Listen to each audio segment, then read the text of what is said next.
Good morning student. कैसे हो बेटा सभी? और बेटा आशा है कि आप सभी घर पर कुशल होंगे।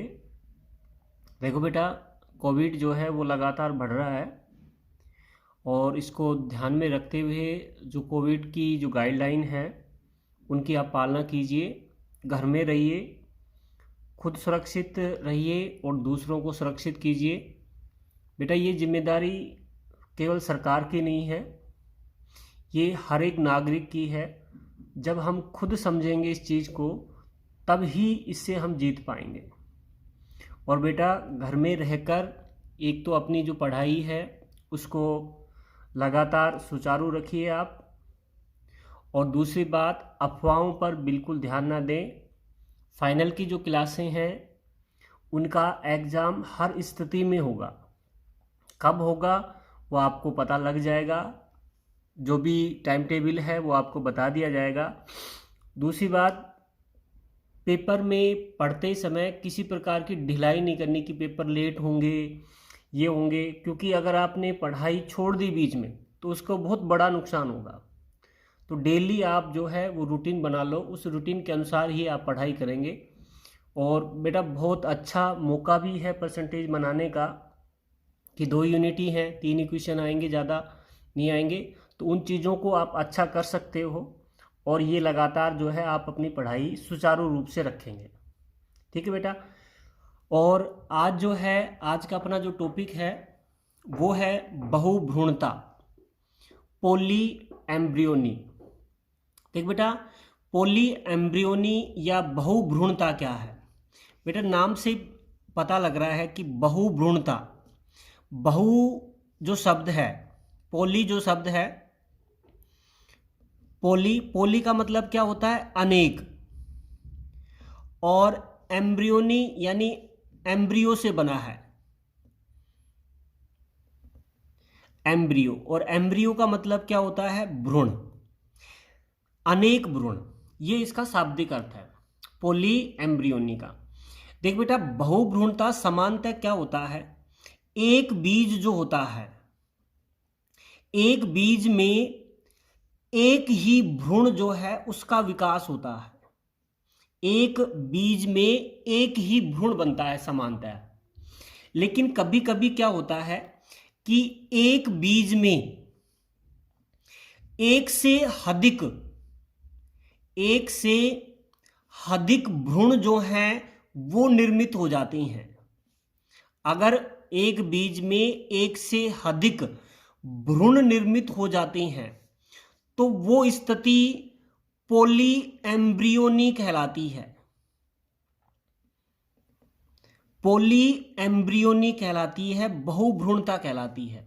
जब एक बीज में एक से अधिक भ्रूण विकसित हो जाते हैं तो वो स्थिति पोली एम्ब्रियोनी कहलाती है, यानी बहुभ्रूणता कहलाती है।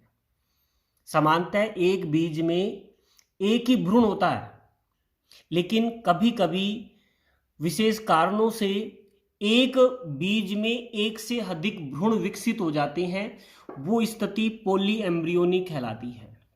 ठीक है बेटा। पोली एम्ब्रियोनी यानी जब एक बीज में एक से अधिक भ्रूण बन जाते हैं तो उनमें समानतया एक भ्रूण ही, जितने भी भ्रूण बनते हैं उनमें एक भ्रूण ही विकसित होता है, एक भ्रूण ही विकसित होगा। शेष भ्रूण जो हैं ये विभिन्न अवस्थाओं में नष्ट हो जाते हैं। यानी इस अवस्था में भी, परिपक्व अवस्था में जब बीज होगा तो उस परिपक्व बीज में भी एक ही भ्रूण होगा, लेकिन प्रारंभिक अवस्था में अनेक भ्रूण बन जाते हैं। और जब बीज परिपक्व होता है तो केवल एक भ्रूण ही परिपक्व अवस्था तक पहुंचता है, बाकी भ्रूण जो हैं ये विभिन्न अवस्थाओं में नष्ट हो जाते हैं। ठीक बेटा। आगे देखिए, पोली एम्ब्रियोनी जो है इसकी खोज जो है ये एंटोन वान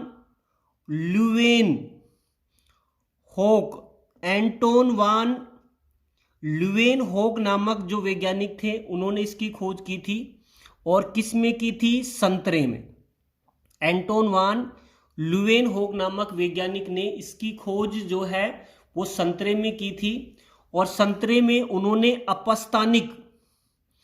अपस्थानिक बहुभ्रूणता को खोजा था। अपस्थानिक बहुभ्रूणता जो है उसकी खोज की थी उन्होंने संतरे में। तो बहुभ्रूणता जो है इसकी खोज जो है ये एंटोन वान ल्यूवेनहोक ने जो है संतरे में अपस्थानिक बहुभ्रूणता की उन्होंने खोज की थी। ठीक बेटा, उसके बाद बहुभ्रूणता जो है उसके प्रकार की बात करते हैं। कितने प्रकार की बहुभ्रूणता जो है ये जीवों में पाई जाती है। ठीक बेटा, जिसमें हम सबसे पहला जो प्रकार लेते हैं वो है विदलन बहुभ्रूणता। विदलन बहुभ्रूणता,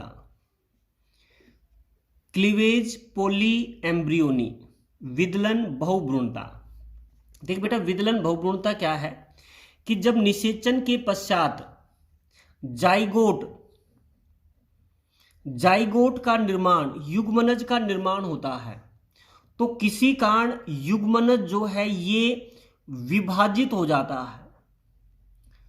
जो युग्मनज बनता है ये युग्मनज, जैसे ये युग्मनज है, ये युग्मनज किसी कारण जो है विभाजित हो जाता है, और विभाजन होने से जितने भी खंड बनते हैं, भ्रूण के जितने भी खंड बनते हैं, ये खंड आगे चलकर भ्रूण का निर्माण करते हैं।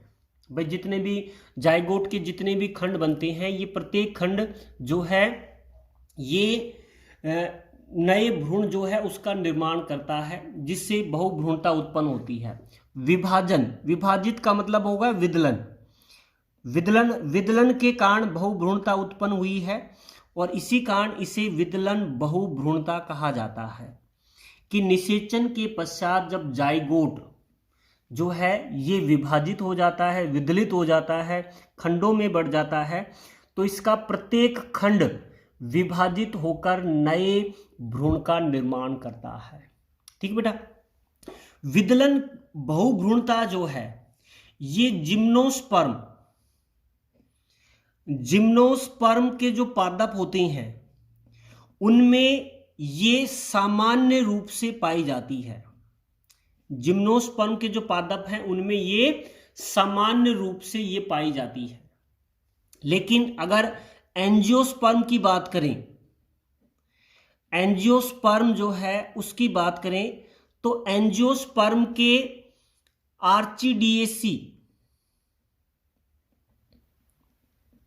आर्चिडिएसी कुल जो है उसके पादपों में विदलन बहुभ्रूणता देखने को मिलती है।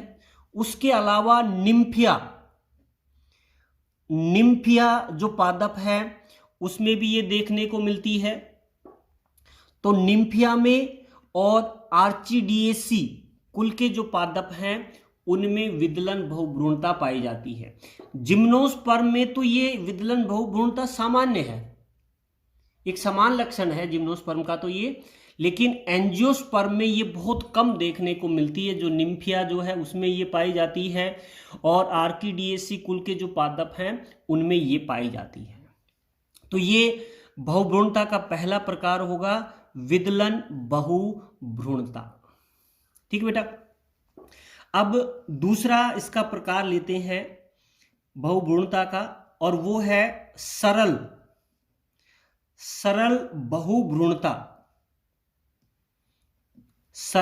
बहुभ्रूणता, सिंपल पॉली एम्ब्रियोनी। देख बेटा, सरल बहुभ्रूणता क्या है? कुछ पादप ऐसे होते हैं जिनमें एक से अधिक भ्रूणकोश बन जाते हैं। उनका जो अंडप होता है उस अंडप में एक से अधिक एम्ब्रियो सैक यानी भ्रूणकोश बन जाते हैं। देखिए, समानतः एक अंडप में एक ही एम्ब्रियो सैक बनता है, ठीक है, एक ही भ्रूणकोश बनता है, और उस भ्रूणकोश की अंड कोशिका जो है ये निषेचन के पश्चात क्या बनाती है? भ्रूण बनाती है। तो एक भ्रूणकोश होगा तो एक ही भ्रूण का निर्माण होगा। लेकिन कभी कभी एक अंडक जो होता है उसमें अनेक या एक से अधिक भ्रूण कोष बन जाते हैं। क्या बन जाएंगे? एक से अधिक भ्रूण कोष बन जाते हैं। और भ्रूण कोष बन जाने के कारण जितने भ्रूण कोष बनते हैं उतने ही भ्रूण का क्या होता है? निर्माण होता है। ठीक बेटा। और ये जो बहुभ्रूणता है ये बैंगन में पाई जाती है, नींबू में, नींबू है, संतरा है, आम है, नागफनी है, इसमें ये पाई जाती है। सरल बहुभ्रूणता इसमें क्या होता है कि एक अंडक जो होता है उसमें सामान्यतः एक ही एम्ब्रियो सैक यानी एक ही भ्रूण कोष होता है और उस भ्रूण कोष की अंड कोशिका क्या बनाती है? भ्रूण बनाती है। तो एक ही भ्रूण बनेगा। लेकिन अगर अंडक में एक से अधिक भ्रूण कोष बन जाएं तो जितने भ्रूण कोष बनेंगे उतने ही भ्रूण का क्या होगा? निर्माण होगा। और ये किस में मिलती है? बैंगन में, नींबू में, संतरा में, आम में और नागफनी में ये पाई जाती है। जैसे इसको हम ऐसे समझ सकते हैं, जैसे ये समानतः एक ओव्यूल है, अंडक है, और इसमें समानतः एक ही भ्रूण कोष होता है। लेकिन अगर किसी कारण उसमें एक से अधिक भ्रूण कोष बन जाती हैं, जैसे ये 3 भ्रूण कोष जो हैं उनका यहां पर निर्माण हो जाता है, तो 3 भ्रूण कोष हैं तो 3 अंड कोशिकाएं होंगी और 3 अंड कोशिकाएं जो हैं ये 3 जो भ्रूण जो है उनका निर्माण करती हैं। तो ये है सरल बहुभ्रूणता। ठीक बेटा। उसके बाद नंबर 3, तीसरी जो बहुभ्रूणता है वो लेते हैं, वो है मिश्रित बहुभ्रूणता। मिश्रित बहुभ्रूणता देखिए बेटा, मिक्स्ड जो पॉली एम्ब्रियोनी है यानी मिश्रित बहुभ्रूणता है कि जब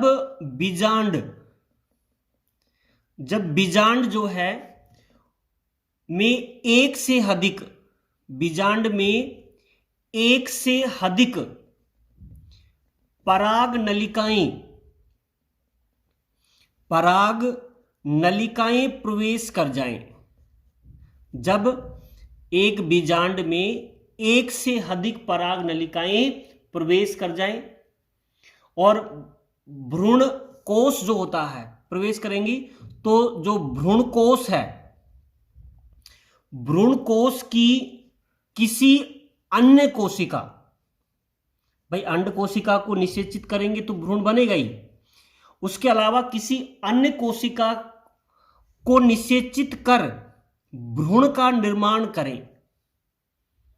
अन्य कोशिका को निषेचित करके भ्रूण का निर्माण करती हैं तो उसे मिश्रित बहुभ्रूणता कहा जाता है।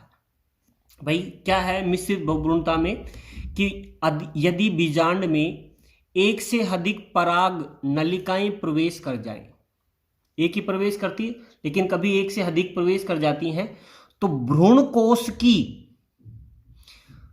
किसी अन्य कोशिका को निषेचित कर अगर भ्रूण का निर्माण करती हैं। भाई अंड कोशिका जो है ये तो भ्रूण बनाएगी, अगर अंड कोशिका के अलावा किसी अन्य कोशिका का मतलब क्या हो गया? या तो सहायक कोशिका होगी, सहायक कोशिकाएं होंगी, या क्या होंगी? प्रतिमुखी कोशिकाएं। इनसे निषेचन होता है और अगर इनसे भ्रूण का निर्माण होता है तो बहुभ्रूणता उत्पन्न होती है और वो बहुभ्रूणता जो है वो मिश्रित बहुभ्रूणता कहलाती है। ठीक बेटा। और ये किस में मिलती है मिश्रित बहुभ्रूणता? ये पीली कटीली जो प्लांट है उसमें ये पाई जाती है। मिश्रित बहुभ्रूणता अंड कोशिका के अलावा कोई अन्य कोशिका अगर भ्रूण का निर्माण करती है तो। ठीक बेटा। चौथी बहुभ्रूणता जो है वो लेते हैं हम, वो है अपस्थानिक, अपस्थानिक बहुभ्रूणता। अपस्थानिक बहुभ्रूणता, अपस्थानिक बहुभ्रूणता क्या है कि इस प्रकार की बहुभ्रूणता में जो एम्ब्रियो सैक यानी भ्रूणकोश जो है, भ्रूणकोश की कोशिका की जो कोशिकाएं हैं उनको छोड़कर, भ्रूणकोश की कोशिकाओं को छोड़कर यदि बीजांड के, यदि भ्रूणकोश को छोड़ दिया जाए और बीजांड के किसी अन्य भाग, बीजांड के किसी अन्य भाग, अब अन्य भाग कौन से हैं, जैसे बीजांड काय है, बीजांड काय जो है ये इसके द्वारा, या निभाग जो है उसके द्वारा, बीजांड जो है उसके किसी अन्य भाग यानी बीजांड काय या निभाग की कोई कोशिका अगर भ्रूण का निर्माण करे तो बहुभ्रूणता उत्पन्न होती है, और वो बहुभ्रूणता अपस्थानिक बहुभ्रूणता कहलाती है। अपस्थानिक, अपस्थानिक का मतलब अन्य स्थान पर होती है, क्योंकि अब देखिए जो भ्रूण बनता है वो सामान्यतः कहां बनता है, भ्रूणकोश में बनेगा, लेकिन इस बहुभ्रूणता में जो भ्रूणकोश की कोई अन्य कोशिका यानी बाहर की कोई कोशिका होगी, बीजांडकाय की या निभाग की, तो जो भ्रूण बनेगा या तो बीजांडकाय में बनेगा या कहां बनेगा, निभाग में। तो भ्रूण जो है वो अपने मूल स्थान पर नहीं बनता है। भाई मूल स्थान का तो मतलब क्या हो गया, भ्रूणकोश में बने तो वो तो क्या हो गया, उसका मूल स्थान हो गया।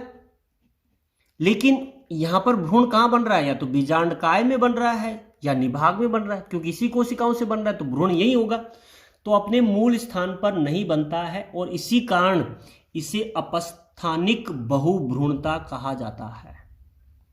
और अपस्थानिक बहुभ्रूणता जो है ये अपने पढ़ा है, इसकी खोज एंटोन वान ल्यूवेनहोक ने किसमें की थी, संतरे में की थी।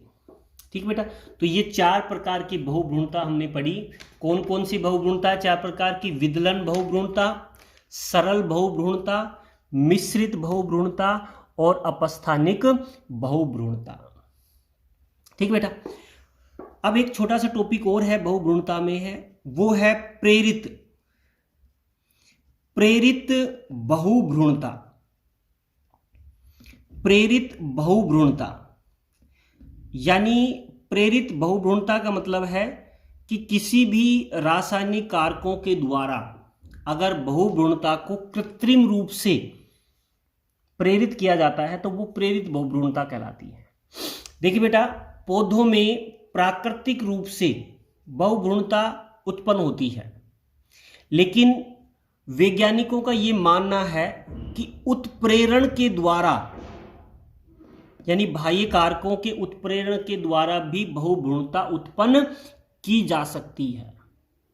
भाई प्राकृतिक रूप से तो बहुभ्रूणता उत्पन्न होती है पादपों में, उसके अलावा बाह्य जो कारक हैं उनके उत्प्रेरण के द्वारा भी बहुभ्रूणता उत्पन्न की जा सकती है। शुरुआत में वैज्ञानिकों का मानना था कि केवल भ्रूण की उत्पत्ति, पहले ये माना जाता था कि भ्रूण की उत्पत्ति केवल बीजांड के उत्तक के द्वारा ही होती है। किसके द्वारा होती है, बीजांड के उत्तक के द्वारा ही होती है। लेकिन हाल ही में कुछ दशकों में किए गए जो प्रयोग हैं उनके आधार पर यह बताया गया है कि पादप जो हैं उसके शरीर की प्रत्येक कोशिका, पादप के शरीर की प्रत्येक जो कोशिका है ये भ्रूण बनाने में सक्षम होती है।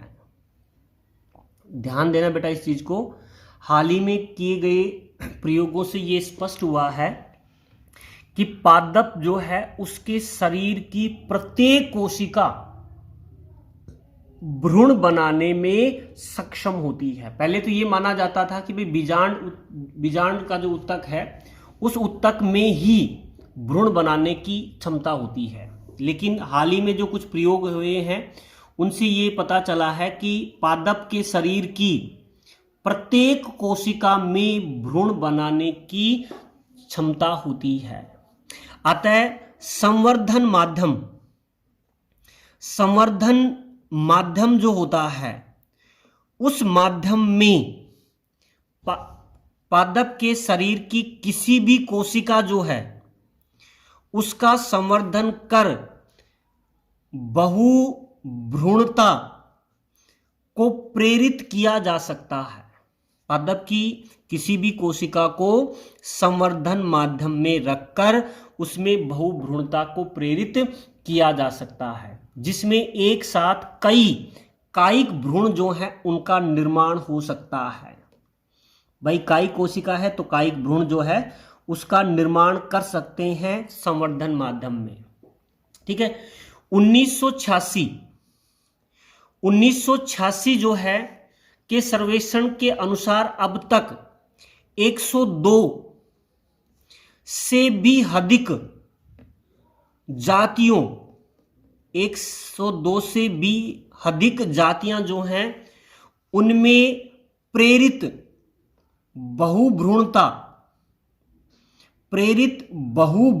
जो है ये उत्पन्न कर ली गई है। पादपों की 102 जातियों से भी अधिक जो जातियां हैं उनमें प्रेरित बहुभ्रूणता उत्पन्न कर ली गई है। ठीक है। जैसे कौन कौन से हैं, जैसे मुख्यतः गेहूं है, इसमें ये प्रेरित बहुभ्रूणता की जा चुकी है। सोयाबीन है, गेहूं में, सोयाबीन में, सेब है, अंगूर है, कॉफी है, इनमें प्रेरित बहुभ्रूणता उत्पन्न की जा चुकी है।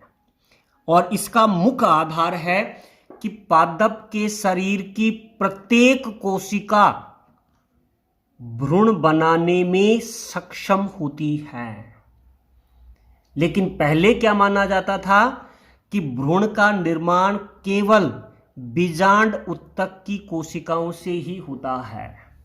लेकिन अब ये सिद्ध हो चुका है कि पादप के शरीर की प्रत्येक कोशिका जो है ये उसके द्वारा भ्रूण का निर्माण किया जा सकता है। अतः संवर्धन माध्यम में रखकर जो कोशिका है उसमें बहुभ्रूणता को प्रेरित किया जाता है, जिससे अनेक कायिक भ्रूण जो हैं उनका निर्माण होता है।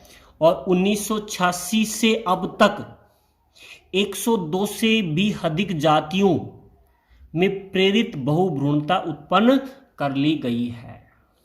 ठीक बेटा, तो ये हो गया बहुभ्रूणता, जिसके 4 प्रकार हो गए, जिसमें पहले विदलन बहुभ्रूणता पढ़ी थी हमने, फिर उसके बाद जो है सरल बहुभ्रूणता, मिश्रित बहुभ्रूणता, अपस्थानिक बहुभ्रूणता, और उसके बाद हमने पढ़ी है प्रेरित बहुभ्रूणता। ठीक है बेटा, आज के लिए इतना ही। Thank you.